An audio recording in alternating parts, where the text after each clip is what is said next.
Hello guys, welcome back to my YouTube channel. आज के lesson में हम एटम्स के बारे डिस्कस करने वाले हैं। तो चलिए स्टार्ट करते हैं।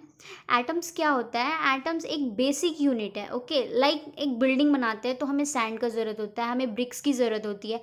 उसी तरह हमारे यूनिवर्स में जितना कुछ भी है, जितना कुछ भी, बुक्स मान लो, पेन मान लो, लाइक चार्जर मान लो, आप बेड मान लो, फ़ोन मान लो, बुक्स मान लो, जितनी कुछ भी है उसमें बेसिक यूनिट है atoms. Okay, and it comes from a Greek word. Okay, individual. Individual का मतलब क्या होता है कि हम इसे ब्रेक नहीं कर सकते, हम इसे तोड़ नहीं सकते।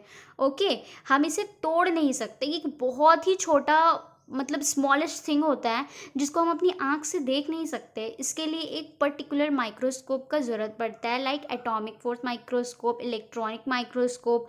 ओके, सो ये है एटम्स। ओके, अब एटम्स के पीछे का हिस्ट्री जानते हैं, चलिए देखते हैं। अब यहाँ पे हिस्ट्री है तो आपके मन में ये ज़रूर आ रहा होगा कि एटम्स आया कहाँ से, इसकी सबसे पहले कहाँ से इसकी जन्म हुई। तो हम इसके बारे में पढ़ते हैं। ओके, 13.7 बिलियंस ईयर्स अगो, बहुत बहुत बहुत साल पुराने, जब हमारा यूनिवर्स नहीं था, ये ब्रह्मांड में ना सन थी, ना अर्थ था, ना मून था, कुछ भी नहीं था, जुपिटर मार्स सैटर्न कुछ भी नहीं था। तभी एक बिग बैंग थ्योरी साइंटिस्ट ने नाम दिया, देखा कि मतलब एक यूनिवर्स में इकट्ठे मास रहते थे, वो अचानक से एक्सप्लॉयट हो गया। वो जब अचानक से एक्सप्लॉयट हुआ तो जितना भी धूल मिट्टी है वो इधर उधर बिखर गया। ओके, इधर उधर बिखर गया। फिर काफ़ी टाइम के बाद वो जब इकट्ठे आते हैं तब जाके हमारा स्टार्स बनता है, हमारा मून बनता है, हमारी अर्थ बनी, हमारी गैलेक्सी बनी। ओके, सो बिग बैंग नाम हमें इसलिए दिया गया क्योंकि एक बहुत 13.7 बिलियंस ईयर्स अगो एक बहुत ही बड़ा एक्सप्लॉइट हुआ था, जिसके वजह से एक बहुत बड़ा बैंग हुआ था। तो इसीलिए साइंटिस्ट ने इसका नाम दिया बिग बैंग। ओके, तो हम ऐसा मान के चल रहे हैं कि मतलब ये हुआ था। अगर हम साइंस और ज़्यादा 100 साल पढ़ते तो शायद कुछ और होता।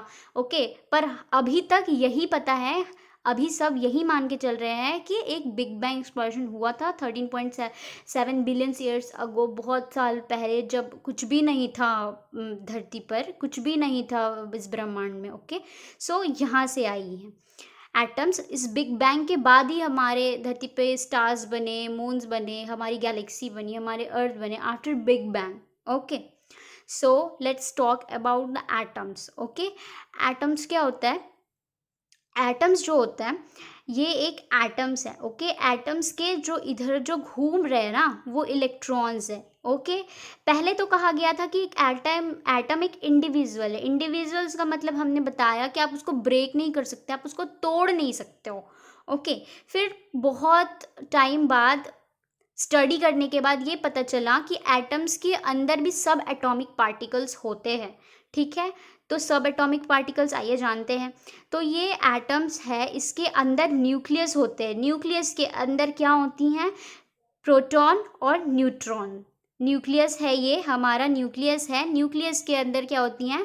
प्रोटॉन और neutrons. Okay, protons and neutrons. और ये जो इलेक्ट्रॉन है ना, ये इलेक्ट्रॉन जो है ना, ये इलेक्ट्रॉन होता है ना कि ये फ्री होता है। ये जो इसके अराउंड जो घूम रहा है ना, ये पूरा फ्री है। ये पूरा फ्री है।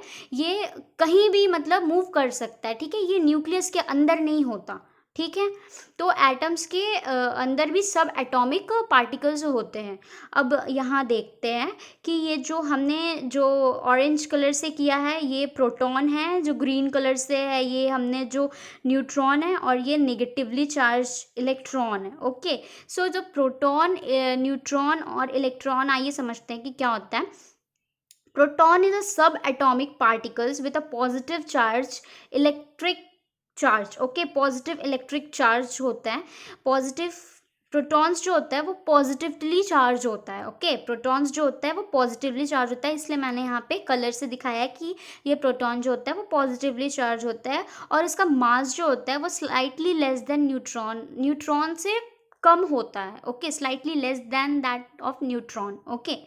अब न्यूट्रॉन्स के बारे पढ़ते हैं कि न्यूट्रॉन्स क्या होती है। न्यूट्रॉन्स भी सब एटॉमिक पार्टिकल्स है, ठीक है, with almost the same mass of proton but it has no charge, okay. Neutrons के पास जो होता है ना, इसके पास भी मास होता है, मास तो सभी के पास होता है, प्रोटॉन के पास भी होता है, न्यूट्रॉन के पास भी होता है, इलेक्ट्रॉन के पास भी होता है, ठीक है, मास सभी के पास होता है, बट यही है कि प्रोटॉन जो है वो पॉजिटिवली चार्ज होता है, न्यूट्रॉन के पास कोई चार्ज नहीं होता, ठीक है।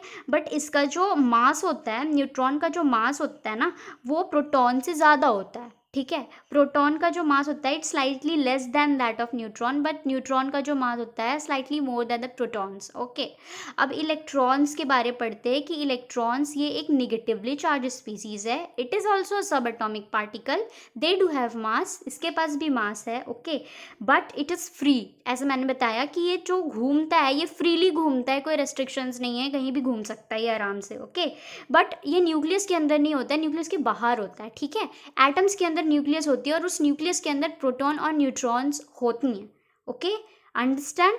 सो go back, study, okay, and if you like the channel please do like, share, subscribe to my channel, okay। तब तक के लिए bye bye, see you later।